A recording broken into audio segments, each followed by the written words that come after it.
This might be the most disturbing color in our history. Can you imagine that the famous portraits you see in museums was actually painted with human material? Do you know what color I'm talking about? If you answered mummy brown, you are spot on. However, was it the dried up pharaohs that got ground into paint and paint onto portraits, or was it something else? And if it was actual mummies, how on earth did people think about digging them up and grind that into paint? So let's explore all that in this video. The ancient Egyptians perfected mummification about 5,000 years ago, but the perfectly preserved pharaoh's fate took a really wrong turn in around the 20th century in medieval Europe, where a medicine called mummia began to show up. Originally, this mummia referred to a bitumen pitch-like substance. It was used by the Arabs and the Persians to treat wounds and fractures, and they called this bitumen mummia. And through trade, the Europeans learned about this bitumen, and instead of translating the meaning, they adopted the word mummia.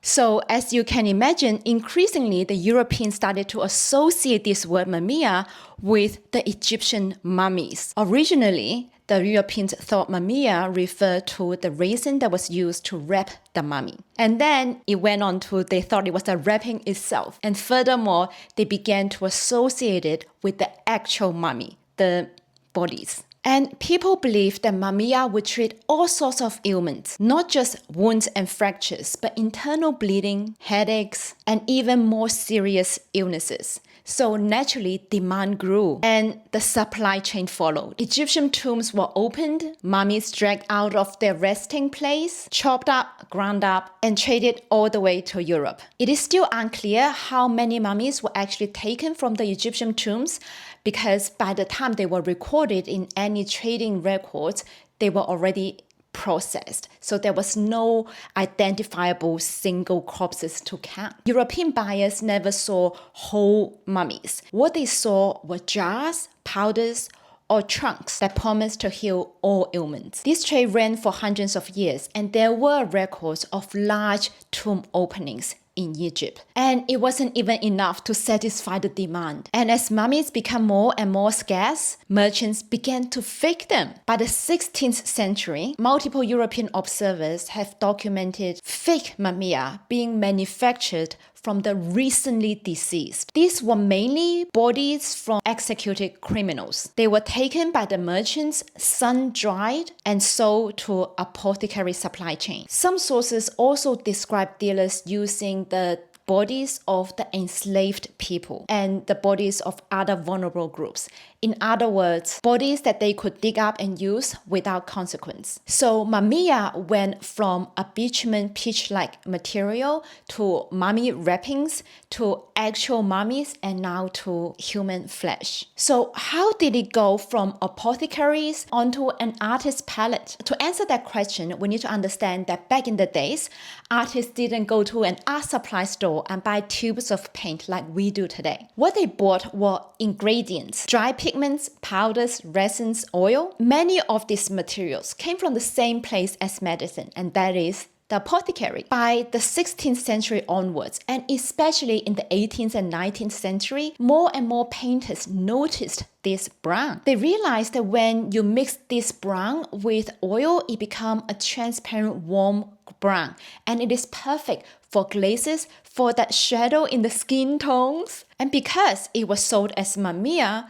painters called it mummy brown. It was quite a popular color, especially among the pre-Raphaelite painters. Okay, so do we know which masterpieces we see in museums actually have this mummy brown in it? While we cannot cut off a square from a masterpiece hanging in the museum to run tests on it, there's some solid records showing that this paint has been sold and which artists have actually bought it. For example, one of the biggest art supplying in London was called Charles Robinson & Co. They were a major color man, so they make colors, and they supply everyone from professional artists to hobbyists. According to National Geographic, they listed their color mummy brown in their catalog from 1907 until 1933. Their catalog proved that this mummy brown wasn't just a medieval myth. It was actually a color being sold by professional art supply to artists of all levels, well into the 20th century. And the Robertson business kept ledgers that showed a massive 9,000 accounts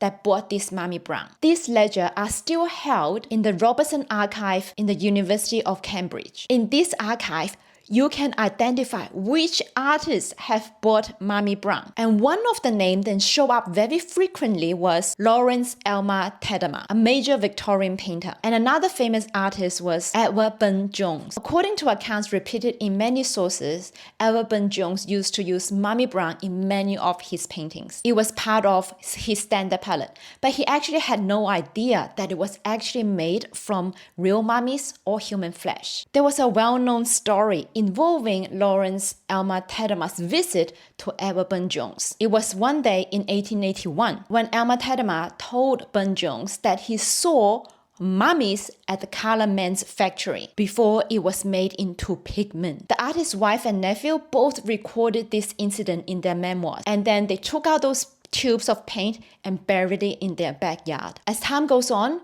public awareness started to change. In the 1900s, people started to see more travel writings, more museum culture, and more public discussion about Egyptian antiquity, and less willingness to use human remains as raw material. And there is also the practical issue about supply. Whether real mummy or fake, the supply was harder to get and even harder to justify. Although mummia and mummy brown didn't vanish overnight, it started to taper off. By the mid-20th century, artists stopped asking for this color and suppliers stopped making it. But it took all the way to 1960s for it to be completely gone from the art market. And if you see mummy brown for sale today in the art stores, you can relax knowing it doesn't contain any real pharaohs or human flesh in the tube. But when you visit museums next time and you see those beautiful masterpieces hanging on the wall, just know that the skin color